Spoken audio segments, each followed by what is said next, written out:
अस्सलाम वालेकुम, मेरा नाम है Asad Kothari and you guys are here to definitely study business paper two techniques. और ये मैं क्लास इसलिए रिकॉर्ड कर रहा हूँ क्योंकि ज़ाहिर है अभी बहुत सारे एग्जाम्स चल रहे हैं। आज अकाउंट्स का आज डेट है 9 मई 2024 and this is just one day before exam of paper two, जो कि है कल 10 मई 2024। और ये जो आज क्लास तुम लोग देख रहे हो इसमें हम मेनली टेक्निक्स के ऊपर बात करना शुरू करेंगे। And I have divided these classes into 3 or 4 different parts, so you will find it on YouTube on 3 or 4 different parts. वो मैंने अलग अलग इसलिए किया है ताकि तुम लोगों के लिए जो है वो इजी हो to absorb all the information that I am about to talk.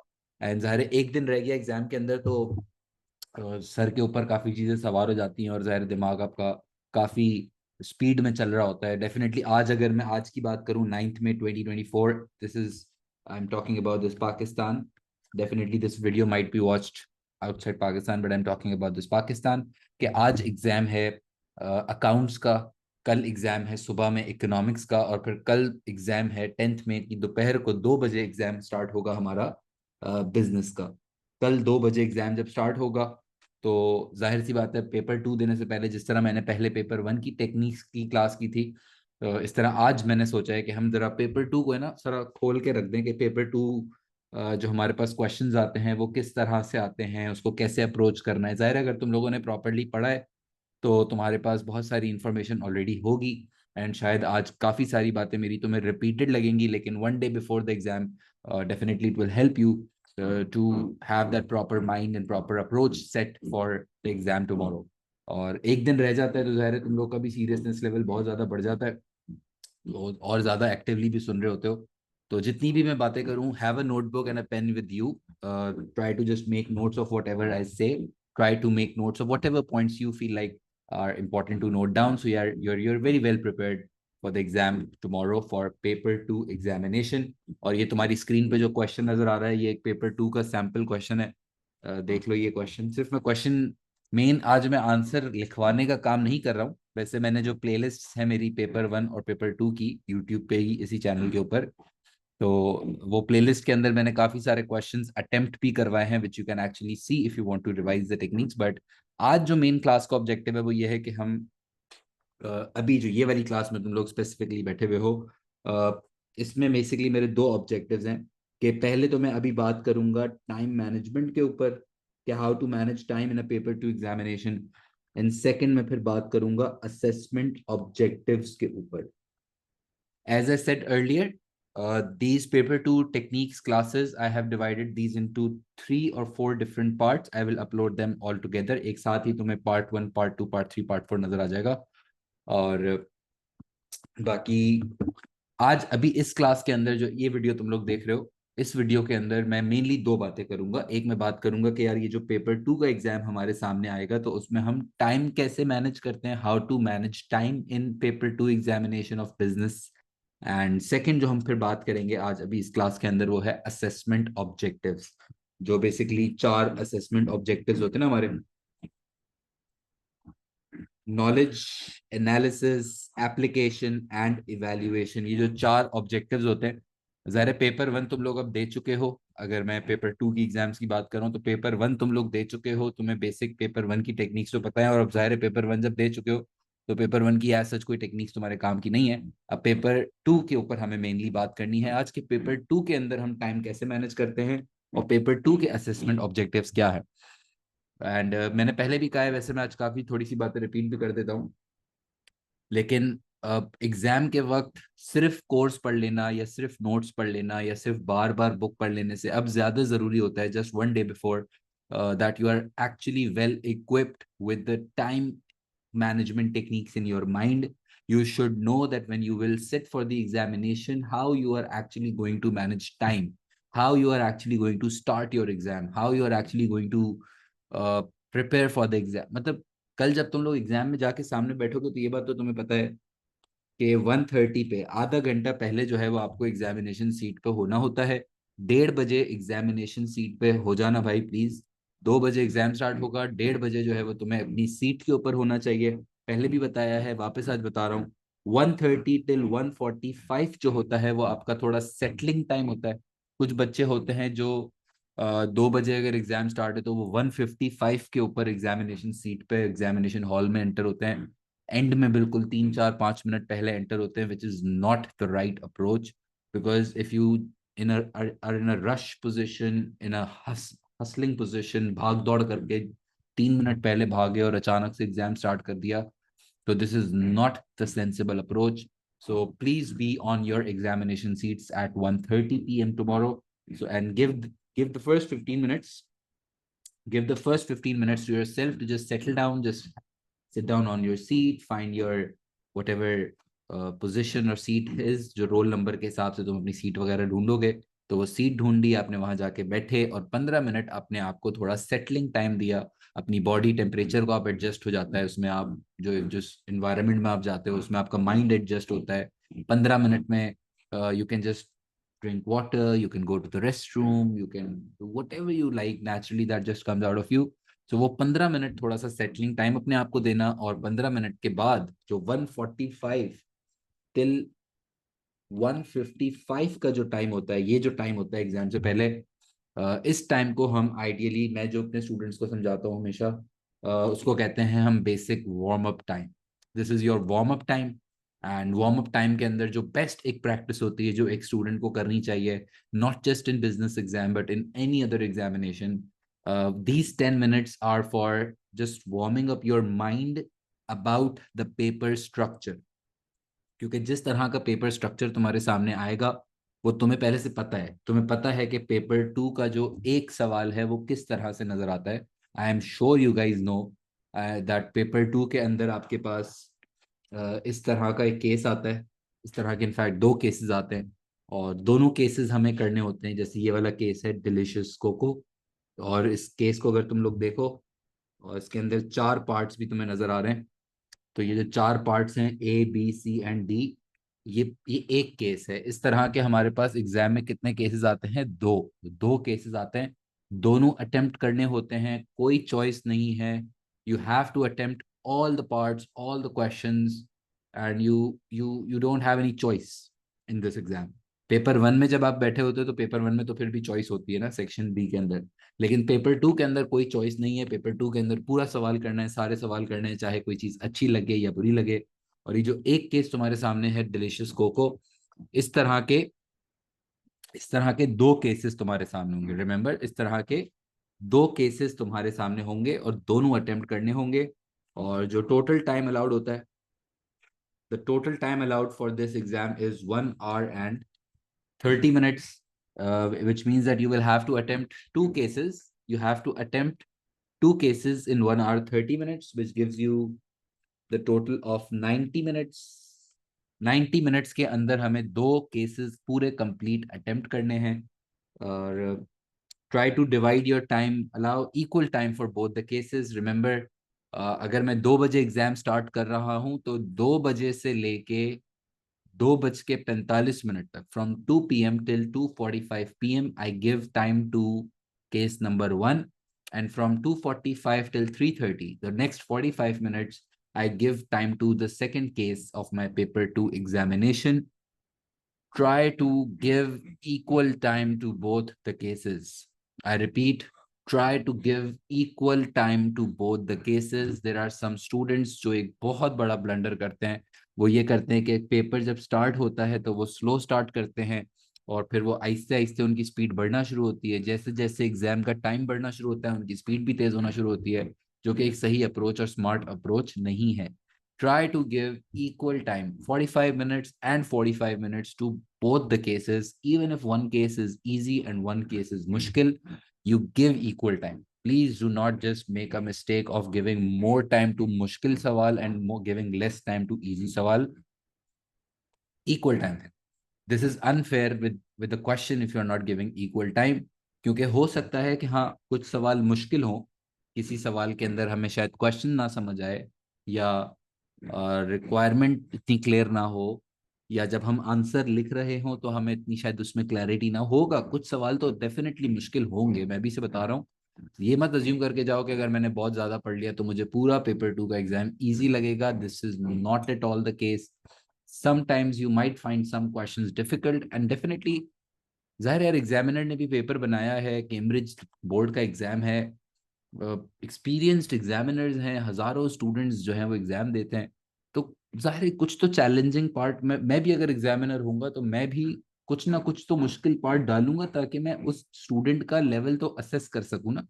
So you have to first accept the fact that yes, you might find some of the questions difficult, which inshallah you will not. But if you find some of the questions difficult, it's all right.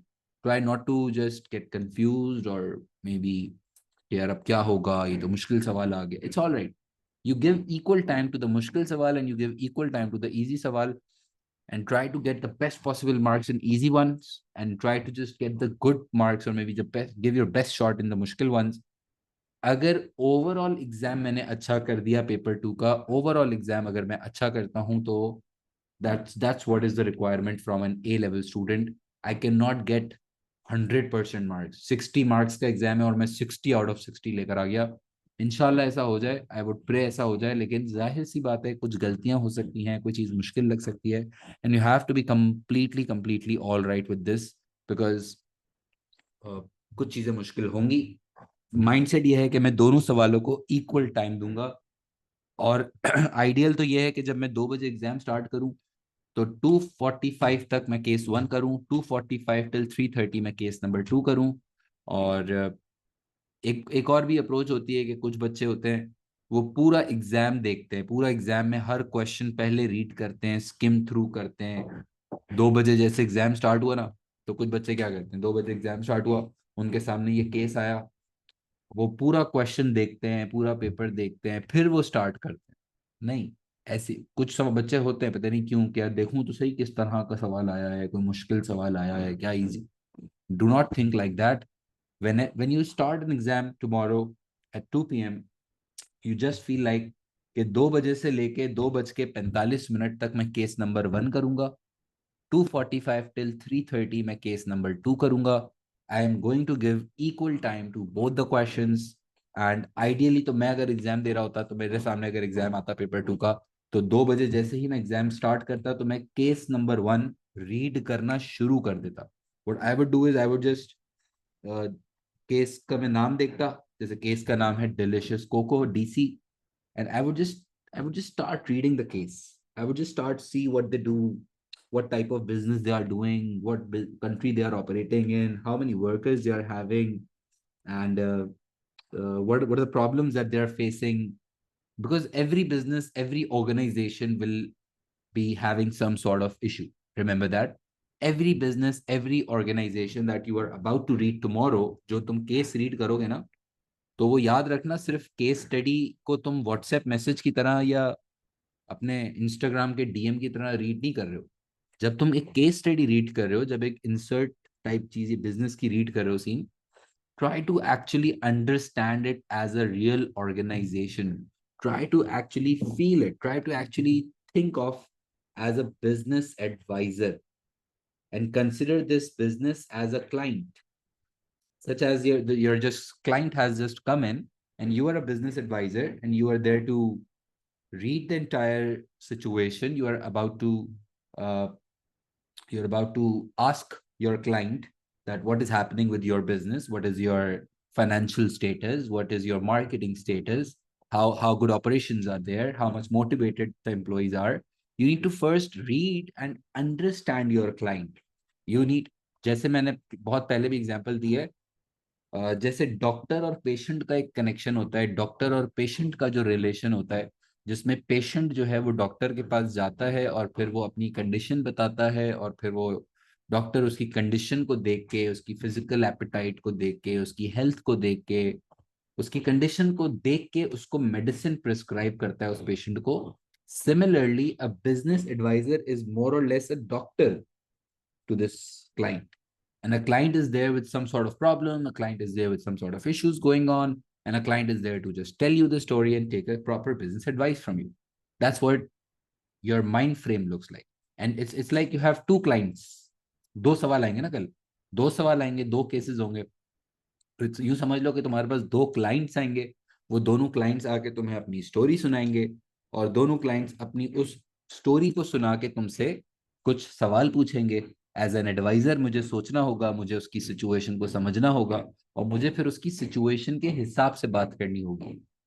अगर कोई patient आके कह रहा है कि यार मेरे immune system में मसला है, मेरे मुझे डाइजेस्ट नहीं होता है सही से काम खाना, और मैं खाता हूँ तो सारा पेट में ही जमा हो जाता है, और पेट अजीब सा हो गया है, गैस्ट्रिक सी फीलिंग आ रही है, इम्यून सिस्टम ऑफ है, अगर पेशेंट ये कह रहा है और डॉक्टर उसको बोलता है जाओ एंटीबायोटिक का कोर्स करके आ जाओ, so not the right move, because if someone is having a wrong immune system, I believe, मुझे नहीं पता, ऐसी मैं एग्जांपल दे रहा हूँ, द पॉइंट इज कि मुझे एज अ डॉक्टर भी ये सोचना होगा कि क्या वो चीज उस पेशेंट को प्रिस्क्राइब करना, सजेस्ट करना सही है या नहीं है, क्या उसकी कंडीशन ऐसी है कि मैं वो चीज उसको सजेस्ट करूं।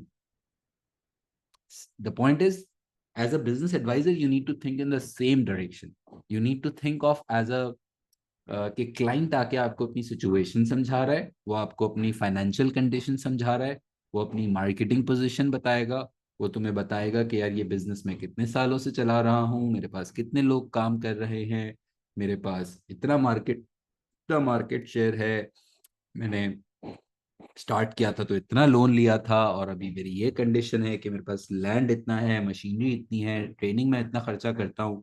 वो तुम्हें पूरी अपनी स्टोरी सुनाएगा।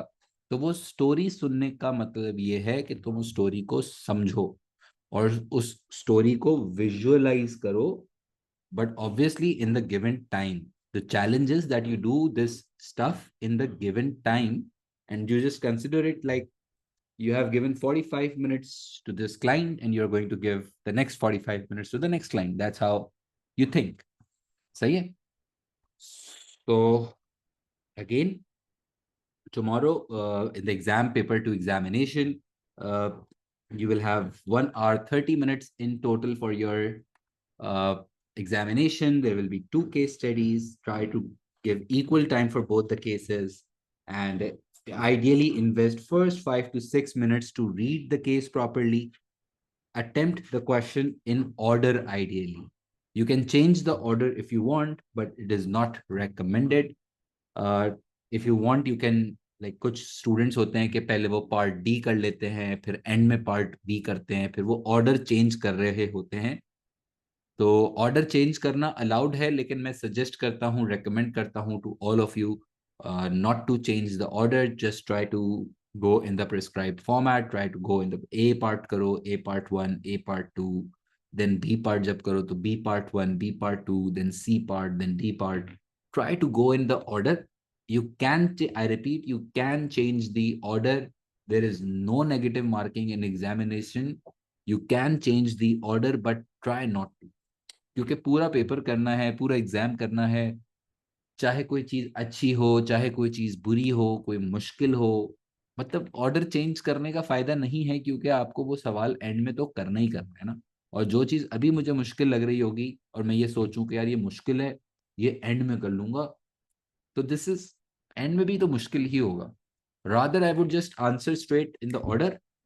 क्वेश्चन 1 45 मिनट्स में सॉल्व किया, क्वेश्चन 2 45 मिनट्स में सॉल्व किया, एंड दैट्स इट। स्ट्रेट, दिमाग को सीधा रखोगे ना तो इजी हो जाती हैं चीजें।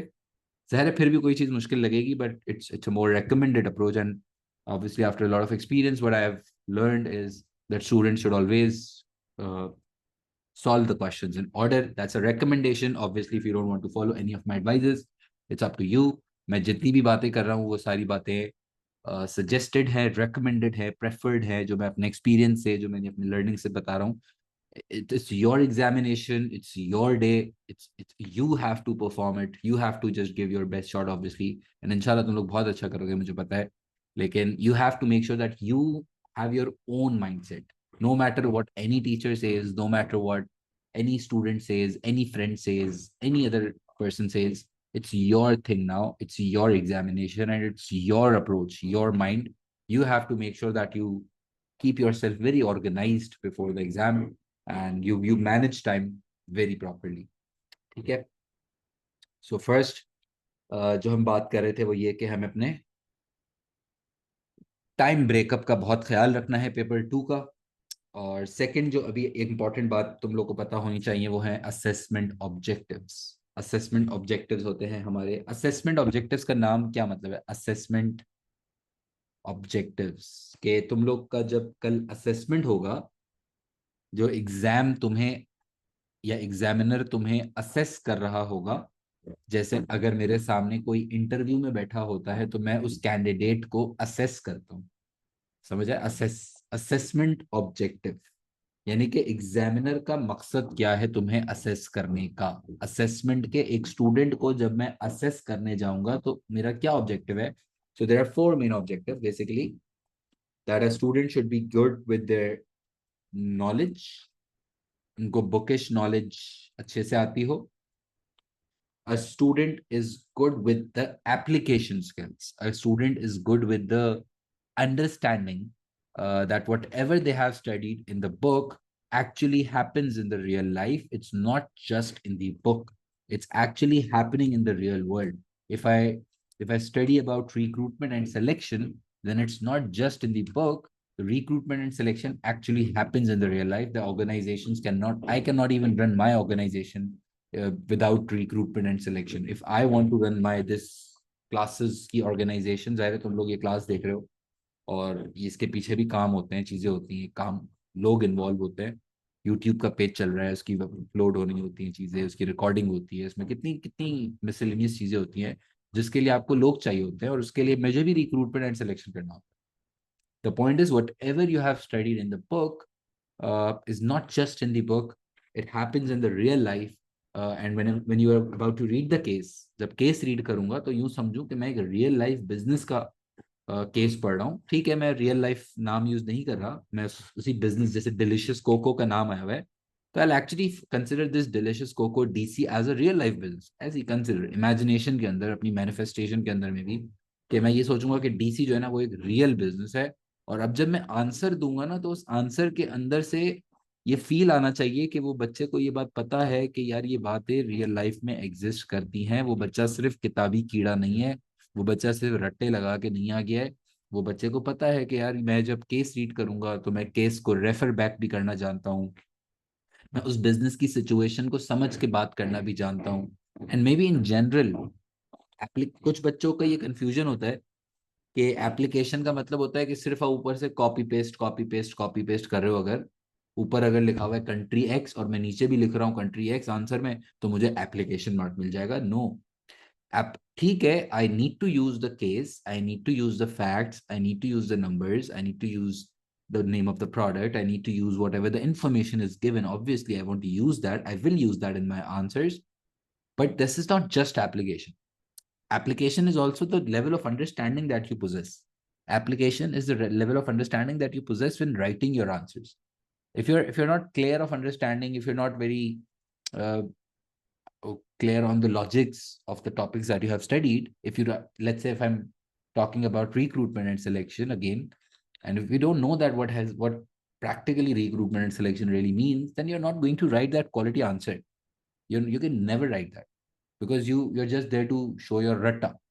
सही है? तो वो फील आना चाहिए कि तुम्हें उस रियल लाइफ बिजनेस की अंडरस्टैंडिंग है, and that is known as application. So first thing is knowledge, second thing is application, the third thing that a student needs to know is analysis जो है वो भी एक काफी लेवल अप चीज हो चुकी है। और विद टाइम जब ये हमारा नया स्ट्रक्चर आया है 2023 के अंदर, 2023 से जब हमारा ये नया स्ट्रक्चर आया है, तो एनालिसिस के ऊपर फोकस काफी बढ़ गया है।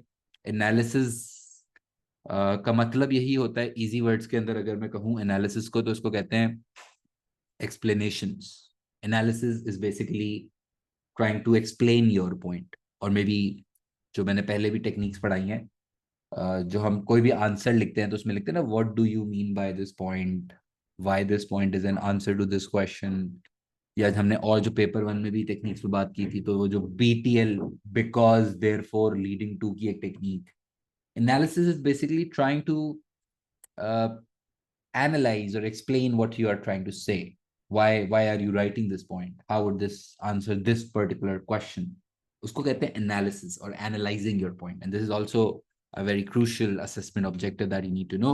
And the fourth thing that you need to know is the evaluation part, which is again a very, very important and a very judgmental part, I would say, because evaluation वो चीज है जो जिसका synonym होता है judgement. और कुछ बच्चे कहते हैं कि वैसे ज्यादातर यही होता है, लेकिन कुछ बच्चे कंक्लूजन और इवैल्यूएशन को कंफ्यूज करते हैं, कंक्लूजन और इवैल्यूएशन को कंफ्यूज करते हैं।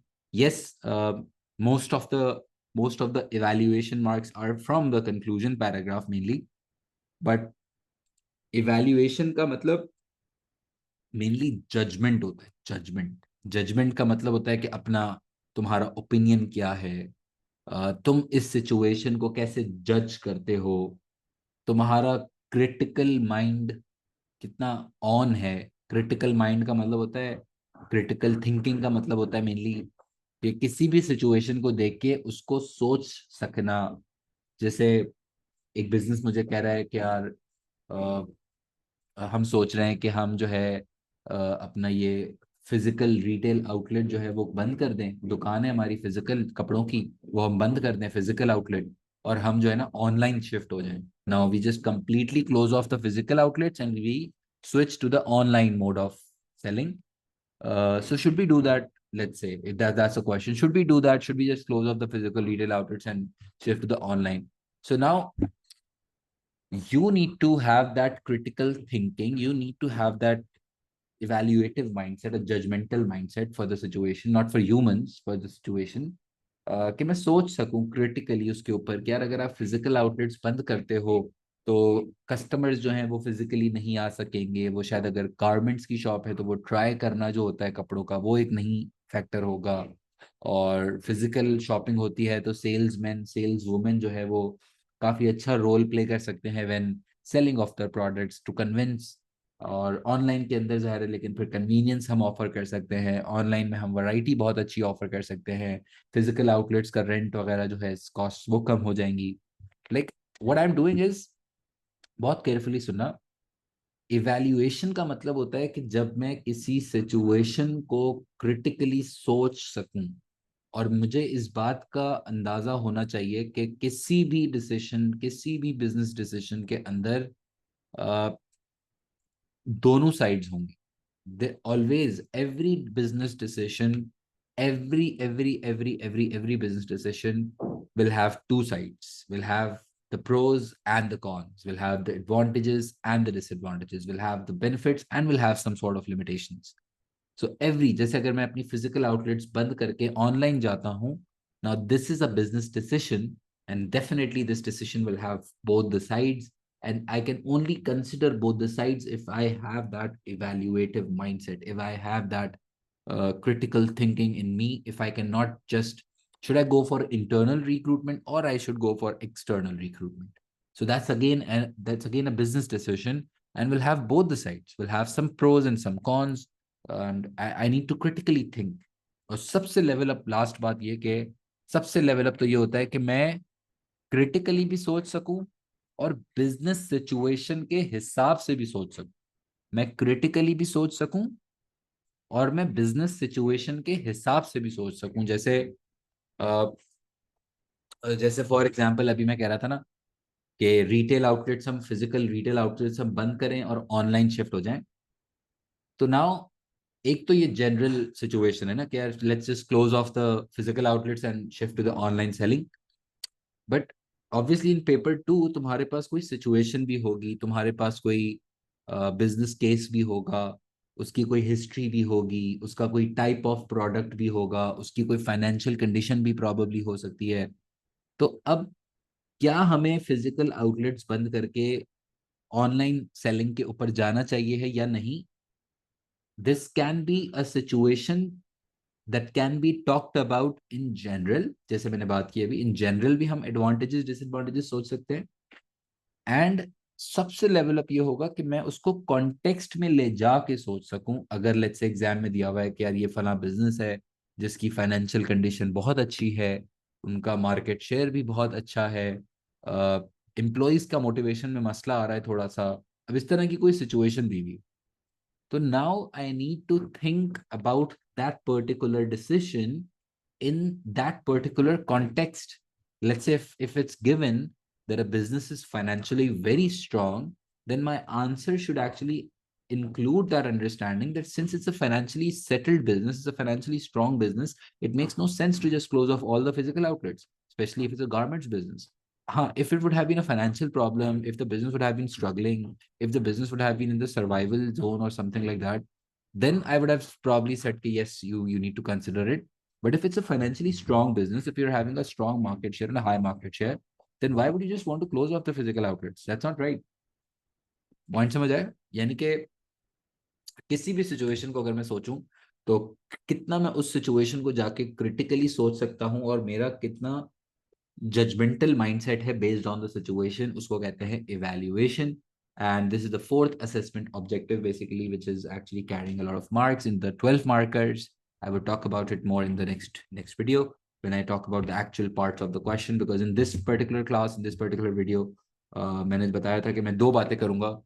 एक मैं बात करूंगा कि टाइम मैनेज कैसे करते हैं एग्जाम के अंदर, टाइम के बारे में कैसे सोचते हैं, और दूसरी जो मैंने बात बोली थी कि वो हम बात करेंगे असेसमेंट ऑब्जेक्टिव्स के ऊपर, कि ये असेसमेंट ऑब्जेक्टिव्स क्या होते हैं, knowledge, analysis, application and evaluation. So if I tell you more about it, so I'll talk about more a bit of more about assessment objectives. थोड़ा सा और मैं डिटेल्ड ब्रेकअप बता दूंगा तो इन द नेक्स्ट वीडियो. लेकिन आज की अभी जो क्लास थी, अभी इसका मेन ऑब्जेक्टिव ये था कि तुम्हें पेपर 2 के लिए ज़रा गेयर अप होना है, प्रिपेयर करना है. कल एग्जाम है, ज़रा कोई ऑप्शन नहीं है. And I'm sure that you are going to do well. You are actually going to perform very, very, very good. And this is the first part of our this revision series or revision videos, whatever you want to say. But make your notes. If you have any problems, then just drop in the comments section below. If you have any feedback, if you have any concern, then you can also maybe contact me on WhatsApp. ये WhatsApp number मैंने description में डाला हुआ है. बाकी that is good to go. Then see you in the next part of the revision series for paper 2 business examination. See you in the next part, next class. Bye bye.